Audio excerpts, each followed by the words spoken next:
नमस्कार साथियों, all India medical students association United के राष्ट्रीय अध्यक्ष और सीएचओ भाई भरत बेनीवाल। जैसा कि आप सभी को पता है कि भाई आज यहाँ पे जो स्वास्थ्य भवन है, यहाँ पे जो एक घेराव रखा गया था, घेराव के हिसाब से आज सभी साथी लोग यहाँ पे जो पेपर लीक वाले साथी भी आए, साथ में स्टूडेंट्स भी कुछ आए और साथ में जो कम्युनिटी हेल्थ ऑफिसर्स जो अभी पोस्टेड है, खास करके सांबा तो ऑटोमेटिक जो है उन लोगों को प्रमोशन मिलता है और फिर वो लोग अपने आप आगे बढ़कर काम करना चाहते हैं। ऐसे में अब सबसे पहले मैं आप लोगों को बता दूं कि भाई जो आज वार्ता हुई है उसका आज खुद निष्कर्ष हमारे सीएचओ साथी और जो पेपर लीक वाले जो प्रतिनिधि मंडल था वो साथी और जब प्रतिनिधि जो बात हुई सुरेश नवल जी से जो बात हुई और डीएस थर्ड के हिसाब से जो बात हुई सारी की सारी मैं आप लोगों को बता दूंगा। साथियों, पहले एक बार साथी लोग हैं। मेरा नाम जितेंद्र कुमार शर्मा है और मैं सामर ब्लॉक से सामुदायिक स्वास्थ्य अधिकारी। देखिए, आज भरत बोस के नेतृत्व में जो हम लोगों ने ज्ञापन दिया है उसका सकारात्मक हमारे पास में न्यूज आई है और मैं भरत बोस को बहुत बहुत धन्यवाद कहना चाहूंगा कि इन्होंने जी तोड़ मेहनत कर रहे हैं अपने सामुदायिक स्वास्थ्य अधिकारियों के लिए, चाहे वो अपने राजस्थान में हो या दिल्ली में हो। ये इतनी भागदौड़ कर रहे हैं कि इसका कुछ ना कुछ आने वाले दिनों में हमें सकारात्मक जो रवैया वो देखने को मिलेगा गवर्नमेंट की तरफ से। आज जो हमारा मुख्य मुद्दा रहा, जो प्रोत्साहन राशि होती है, इंसेंटिव जो अपना फॉर्मेट होता है, उसके अकॉर्डिंग हमें कितना पीबीआई मिलना चाहिए था। आप लोगों ने देखा कि हर जिले के अंदर डिफरेंट रूप से जो सीएमएचओज हैं उन्होंने सबने अपना अलग अलग पीबीआई दिया है। हमने बात यही रखी है कि जब सेम पोस्ट है, सेम कार्य अपना कर रहे हैं तो सेम प्रोत्साहन राशि हम लोगों को मिलनी चाहिए। इस बात के लिए आज हमने जो हमारे संरक्षक है भरत बोस, इनके नेतृत्व में हमने एनएचएम जो एमडी हमारे हैं उनको हमने ज्ञापन दिया और उन्होंने हमें आश्वासित किया है कि आप लोगों को जो नियमानुसार जो हम कार्रवाई कर रहे हैं, जो सीएमएचओज को हम लोग लिख रहे हैं कि आप लोगों को उतना ही मिले जितना और जो सीएमएचओज हैं वो आप लोगों को पीबीआई दे रहे हैं। तो मैं एक बार सभी सीएमएचओ से निवेदन करना चाहूंगा, देखिए छोटी मोटी प्रॉब्लम्स हम सबको आती है, लेकिन पीबीआई जो मामला है वो बहुत बड़ा मामला है। इसके लिए हम सभी सीएचओज को बहुत यूनिटी के साथ में भरत बोस का साथ हमें निभाना है और आगे भी इनके साथ में हम लोगों को मिलजुल कर कंधे से कंधे मिलाकर काम करना है। तो मेरा सभी से आप लोगों से यही निवेदन है, हम ज्यादा से ज्यादा जब भी भरत बोस आह्वान करते हैं यहाँ आने के लिए, हम सबको यहाँ पे आना चाहिए। बहुत बहुत धन्यवाद बोस आपको कि आप लोग हमारा साथ दे रहे हैं, आप लोग यूं ही देते रहे। बहुत बहुत धन्यवाद। साथियों, जिस तरह से पीबीआई का जो सबसे बड़ी समस्या है उसमें बड़े स्तर पे भ्रष्टाचार है। हमने साफ कहा एमडी साहब को कि भी किस तरह से भ्रष्टाचार होता है और उस भ्रष्टाचार की वजह से किस तरह से सीएचओ को बड़ी समस्याओं का सामना करना पड़ता है, उनको टॉर्चर किया जाता है, जानबूझ के अलग अलग जगह पे कार्यों में लगाया जाता है, अलग अलग ड्यूटीज पे केवाईसी होता है, सारी जितनी भी ड्यूटीज है वैक्सीनेशन से लेके सारी की सारी अभी इन सभी ने बताई वहां पे कि जानबूझ के इंडिकेटर्स पूरे नहीं करने दिए जाते, जबकि 2 महीने पहले ही इंडक्शन ट्रेनिंग शुरू हुई, टीओआर गाइडलाइन भी लेट जारी हुई, जिसकी वजह से क्या है बीच में जो 8-10 महीने थे वो एक तरीके से बिल्कुल जो है आप लोगों का पीबीआई बन ही नहीं सकता था किसी तरीके से, और आपको अलग ही कार्यों में बुरी तरह से एक तरीके से रगड़ाई हुई या आप लोगों की ड्यूटियां लगाई गई। तो ऐसे में सारी चीजें इनको बताई हैं और इन्होंने कहा है कि हम भारत सरकार को, सबसे बढ़िया पॉजिटिव पॉइंट ये हुआ है आज हमारा कि भाई भारत सरकार को इन्होंने पत्र लिखने के लिए बोला है कि भाई हम पूरा इंसेंटिव देने के हिसाब से पत्र लिख देंगे, बाकी आप जानो। तो ऐसे में मैं आपको विश्वास दिला रहा हूं कि अगर ये लेटर जल्द से जल्द लिखते हैं तो भारत सरकार से हम पूरा पीबीआई लेकर आएंगे। ये हमारी सबसे बड़ी जीत होगी साथियों, अगर जल्द से जल्द इसको पूरा कराने में। शायद किसी स्टेट में पूरा पीबीआई किसी को मिलता नहीं है, कहीं भी शायद बहुत कम। आज राजस्थान एक ऐसा स्टेट है जहां पे मिला भी है, 70% लोगों को तो पूरा इंसेंटिव मिल चुका है, 60 से 70% लोगों को तो, कुछ एक ब्लॉक ही तो बचे हैं। तो ऐसे में राजस्थान जो है सरकार के हिसाब से जो एनएचएम एमडी साहब के नेतृत्व में जो पत्र है वो केंद्र सरकार तक भेजते तो बहुत पॉजिटिव रहेगा। दूसरी चीज साथियों, इंसेंटिव के साथ जो पेपर लीक का जो मसला था, पेपर लीक के मसले में मैं बता दूं एमडी साहब से भी मिले हैं, साथ में जो पेपर लीक के मसले में जो मंत्री जी से भी मिले थे, अधीनस्थ बोर्ड के चेयरमैन साहब से भी पहले मिले थे, एसओजी में भी अच्छे अधिकारियों से मिले थे। साफ एसओजी ने मान लिया, अधीनस्थ बोर्ड ने मान लिया कि पेपर लीक हुआ है, निवासी क्वेश्चंस आए हैं, पत्र भी यहाँ पे आ चुके हैं, राजस्थान सरकार पे निर्णय लेना बाकी है और उसके लिए जो है सबसे बड़ी दिक्कत आती है पेपर करवाने के लिए बजट की।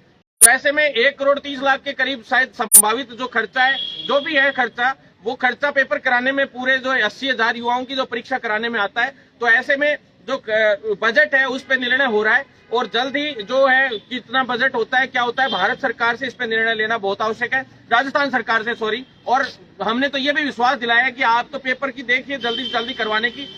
भारत सरकार से भी अगर इसके लिए आदेशित करवाना पड़ेगा, भाई बजट करवाने की बात आएगी तो हम जाकर भारत सरकार से भी केंद्रीय मंत्री से मिलकर हम पेपर दोबारा से करवाने का आपको विश्वास दिला, भाई पेपर का बजट करवाने का आपको विश्वास दिलाते हैं। ऐसे में इन्होंने कहा है ठीक है, जब आप लोग तैयार है तो हम लोग भी तैयार हो जाएंगे। तो समाधान जल्द ही होने वाला है पेपर लीक का भी, मैं आपको विश्वास दिला रहा हूं साथियों। लेकिन साथ बनाए रखना, ये आंदोलन रेगुलर अभी चलेगा पेपर लीक वाला। तो क्योंकि फर्जी अगर सीएचओ लगे तो जो ये सीनियर्स हैं इनको भी आगे थोड़ा नेगेटिविटी झेलनी पड़ेगी, क्योंकि इसलिए झेलनी पड़ेगी क्योंकि वो काम नहीं करेंगे। फर्जी सीएचओ होंगे तो वो उल्टे सीधे ही काम करेंगे, लोगों की हत्याएं करेंगे एक तरीके से मरीजों की वहां पे। तो ऐसे में इन पे फिर नेगेटिव ब्लेम आएगा कि सीएचओ ऐसे हैं, सीएचओ वैसे काम करते हैं। तो सभी तरीके से ये भी चाहते हैं कि फेयर लोग ही आए।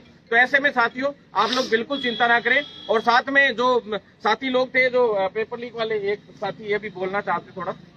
सीएचओ पेपर लीक के मामले में मैं ये कहना चाहता हूँ कि साथियों आप लोगों को भ्रमित किया जा रहा है, नर्सिंग वालों को। और आप लोग अपना नर्सिंग के अंदर एकमात्र आदमी है भरत बेनीवाल, जो हमारी बातों को सुनता है, उठाता है। और पेपर लीक जो जिन लोगों ने पेपर लिया है, पैसों में खरीदा है, वो ब्याज भरने के लिए तैयार रहे, अपनी जमीन बेचने के लिए तैयार रहे। पेपर रद्द होकर रहेगा, इसमें कोई संदेह नहीं है। भरत भाई के नेतृत्व के अंदर हम लोग पेपर रद्द करवा कर रहेंगे, हम इनके साथ हैं। साथियों गलत नहीं होने देंगे। आज तक जितने पेपर लीक हुए सब में पहले तो मुद्दे उठे, फिर उनको धीरे धीरे ठंडा कर दिया गया। जो पेपर रद्द हुए हैं दोनों तीनों, उन तीनों पेपर्स में आप देख लीजिए सब में एफआईआर दर्ज है, तो मेरे नाम से दर्ज है। साथ में साथियों जो रियल में जो काम धरातल पे हुआ था, कोर्ट से चाहे अपन निर्णय लेके आए होंगे पेपर रद्द कराने के लिए, वो भी अपन लेके आए हैं। लेकिन साथियों जिस भी पेपर में ज्यादातर जो ये नेता लोग हैं, ये सिर्फ एक काम करते हैं, पहले पेपर लीक का मुद्दा उठाते हैं, फिर उसको धीरे धीरे ठंडा कर देते हैं। और ठंडा करके फिर पेपर लीक जब हो जाता है, पेपर लीक होने के बाद जो भूल जाते हैं उसको, और फिर उसमें धीरे धीरे परिणाम जारी करवाने के लिए मांग रखने लग जाते हैं। जैसे सेकंड ग्रेड आरपीएससी का भी पेपर लीक हुआ, उसमें देखिए पेपर लीक का मुद्दा उठाया गया, फिर धीरे धीरे उसको ठंडा कर दिया गया। और अब क्या है, जब भूपेंद्र सारण और छोटे मोटे गुर्गों को पकड़ के शांत कर दिया गया मामला, और अब धीरे धीरे उसका पेपर का जो है परिणाम जारी करने की बात आ गई। रीट के पेपर को दबा दिया गया। अब तो पेपर लीक हो भी रहे हैं तो उनको भी सरकार दबा रही है, क्योंकि सरकार की नाक कट रही है इस चीजों में। तो ऐसे में आप लोगों को साथ देना पड़ेगा, नहीं तो बहुत फर्जी लोग इसमें लग जाएंगे। और फर्जियों के खिलाफ लड़ने के लिए एक बहुत बड़ी हिम्मत की जरूरत पड़ेगी। कुछ साथी लोगों को दिक्कत आ रही है, उनके 75-80 कह रहे हैं हमारे बन रहे हैं, और हमने पढ़ाई करके किया है। तो साथियों हम उनके खिलाफ नहीं है, हमें पता है कि आप लोग 100% नंबर लेके आ जाओगे अगर आप पढ़ने लिखने वाले हो तो। क्योंकि जिनका अच्छा जो पेपर का बेस अच्छा था, अच्छे तरीके से पेपर आया था, ऐसी बात नहीं है। लेकिन अगर लीक नहीं होता तो बहुत ही शानदार अल्टीमेट पेपर था, और शायद ये भर्ती 4 महीने में पूरी निपटा देते थे, जैसे पिछली बार 5 महीने में पूरी प्रक्रिया निपटाई थी। लेकिन आप लोग साथ देंगे तभी ये सारी चीजें, अभी भी वक्त है। 1 महीने के अंदर अंदर मैं आपको गारंटी दे रहा हूं, अगर पेपर रद्द होता है 1 महीने के अंदर अंदर वापस पेपर करवा के तुरंत प्रभाव से ब्रिज कोर्स शुरू करवाने का काम हम लोग करेंगे, रिजल्ट जारी करवा के जल्द से जल्द। क्योंकि पिछली भर्ती में तो बहुत लंबा संघर्ष था, इस बार तो फिर भी चलो सारे काम हो लिए, पिछली बार की तरह से सारी चीज समझ गए तो अब और तरीके से उन कामों को करवाने लग गए। तो साथियों आप लोग साथ बनाए रखेंगे तो इसी तरह से सारी चीज आगे बढ़ती रहेगी। सीएचओ के जो साथी हैं, जो वेटिंग वाले जो भी इंतजार कर रहे थे 2020 के, उनकी भी शेष सूची के लिए आज एमडी साहब ने कह दिया कि फाइल तो चल गई है, बस आगे का मूवमेंट स्टार्ट हो गया, आधे से ज्यादा प्रक्रिया कंप्लीट कर ली गई है। बहुत जल्द उसके लिए भी होगा कुछ ना कुछ। स्पोर्ट्स वालों के लिए भी थोड़ी सी जो ये लिस्ट निकाली गई थी तो वो गलत तरीके से निकली थी, उसमें हम लोग मुद्दा उठाया कि चलो ठीक है, इनको तो आपने बिल्कुल फेयर मान लिया, लेकिन कुछ लोग और भी थे जो बिल्कुल फेयर थे उसमें, उन लोगों के हिसाब से भी एक लिस्ट और जारी करने के लिए बात की थी। लेकिन और मजबूती से इस बात को पीडी साहब के पास भी रखेंगे। साथियों सीएचओ के जो साथी हैं, नियमितीकरण के मुद्दे के लिए सबसे बड़ी बात रहती है। तो सीएचओ नियमितीकरण हो चुका है, लेकिन उसमें संशोधन होने हैं, जिसमें ग्रेड पे बढ़वानी है 4800 ग्रेड पे के हिसाब से। और जो कॉन्ट्रेक्चुअल सर्विस रूल तो अपन मान नहीं रहे साथियों। आप लोगों में से कुछ लोग भ्रमित करते हैं कि भी कॉन्ट्रेक्चुअल सर्विस रूल्स के अकॉर्डिंग हम लोगों को नुकसान हो रहा है। साथियों नुकसान हो रहा है, वो नुकसान की तो भरपाई कर ही रहे हैं, लेकिन कॉन्ट्रेक्चुअल सर्विस रूल से कम ये तो हुआ कि अपन नियमित हो गए। लेकिन इसमें जो सुधार करवाने के लिए अपन लोग भागदौड़ कर रहे हैं। एक तो अनुभव का लॉस नहीं होना चाहिए, इंक्रीमेंट का लॉस नहीं होना चाहिए। आप लोगों के जो 9 साल का पीरियड 5 साल के हिसाब से होना चाहिए, 5 साल बाद आपको परमानेंट का होना चाहिए।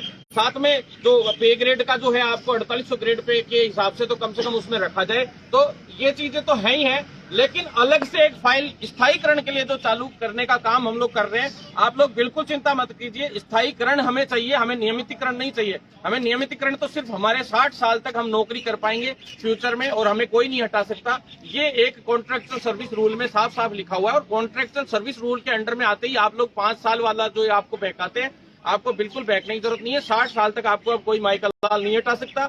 बिल्कुल कॉन्ट्रैक्चुअल सर्विस रूल के अंदर साफ साफ लिखा हुआ है, और उसी के अंडर में आपको लिया गया है, नियमित किया गया है उसी के अकॉर्डिंग। तो आपको बिल्कुल चिंता करने की जरूरत नहीं है। और जो भी संशोधन बाकी बच गए, सारे के सारे लिस्ट वाइज अपन लोग कर रहे हैं। और किसी भी स्टेट में अब तक प्रॉपर तरीके से नियमित कोई सीएचओ हुआ नहीं है, हरियाणा सरकार को छोड़ के। हरियाणा में भी जो है वो हरियाणा वाले तर्ज पे हम स्थायीकरण करवाने का आप लोगों को काम कर रहे हैं, उसी के तर्ज पे अपन फाइल चलवा रहे हैं। और इंसेंटिव लगभग 80% युवाओं का आ चुका है, ऐसी बात नहीं, 90% का ही आ चुका है। लेकिन जो अपन चाहते हैं इंसेंटिव पूरा है, पूरा का पूरा इंसेंटिव मिलना चाहिए। लड़ाई अपनी उस चीज को लेकर जा रही है। 10-5 ब्लॉक को छोड़ के कोई ब्लॉक बचे नहीं है जिनमें इंसेंटिव नहीं आया। मैंने ट्वीट डाला था अभी 5-7 दिन पहले, तो देख लीजिए लगभग सभी में आ गया। 28 तारीख को ही सब जगह पे फंड भेज दिया गया था जिन ब्लॉक्स में नहीं आया था। हालांकि अपना फंड गए हुए तो आज से 4-4 महीने हो गए, लेकिन उस फंड का इन्होंने दूसरी जगह यूज कर दिया, फ्लेक्सिबल वर्ड का यूज करके। ये बड़ा दुर्भाग्य है। और भारत सरकार के लिए साफ बोला है कि भी मैं तो पत्र बना के भेज दूंगा। साथी लोग अंदर थे, प्रतिनिधि लोग, इनसे पूछ लीजिए आप लोग। और भारत सरकार को पूरा इंसेंटिव देने के लिए पत्र भेजने के लिए तैयार है। अपन भिजवा लेंगे अभी, और फिर भारत सरकार से मैं आपको जिम्मेदारी ले रहा हूँ इस चीज की। चाहे मुझे वहां धरना देना पड़े, चाहे मुझे वहां मंत्रियों का घेराव करना पड़े, चाहे कुछ भी करना पड़े, पूरा इंसेंटिव हम लेकर रहेंगे। क्योंकि हमारे साथ ये विश्वासघात किया गया, एक तरीके से पहले बोला भी गया था, बकायदा इंसेंटिव का ऑर्डर भी जारी किया गया था। तो ऐसे में बिल्कुल चिंतित नहीं हो साथियों, अपन लोग इस लड़ाई को आगे बढ़ाएंगे। रही बात ट्रेनिंग फंड की, तो आज फिर आ रही जा रहे हैं। आज 9 कॉलेजों का आ रहा है ट्रेनिंग फंड, जिसके बाद एक लिस्ट और आ रही है 8 लोगों की 16-17 तक। फिर उसके बाद एक लिस्ट और 19 कॉलेजों की ओर जारी होगी। जो फाइनल लिस्ट होगी उसके बाद कोई नहीं बचेगा, जिसमें भी वो है जो 10-10 हजार रुपए थे जिनके, या जिनके आपस में इश्यू चल रहे थे, तो एक बार 10-10 हजार तो उनके आ जाएंगे, और बाकी के 40 हजार एक बार पैसे रोके जाएंगे कई कॉलेजों के। जो उनमें जो आपस में चल रहा है मिसअंडरस्टैंडिंग, उसको जो भी बात है, जो लड़ाई झगड़े चल रहे हैं आपस में, उसको सॉल्व करके ही बाकी के 40 हजार दिए जाएंगे। 10-10 हजार अभी सभी के आ जाएंगे। टोटल कॉलेजेस का इस वक्त अब काम निपटा देंगे। अपन रोज रेगुलर जा रहे हैं, रोज घेराव कर रहे हैं, रोज प्रदर्शन कर रहे हैं। ऐसा कोई दिन नहीं जाता जिस दिन अपन लोग संघर्ष नहीं कर रहे हैं। धन्यवाद साथियों, लगातार साथ देना। इनकलाब जिंदाबाद।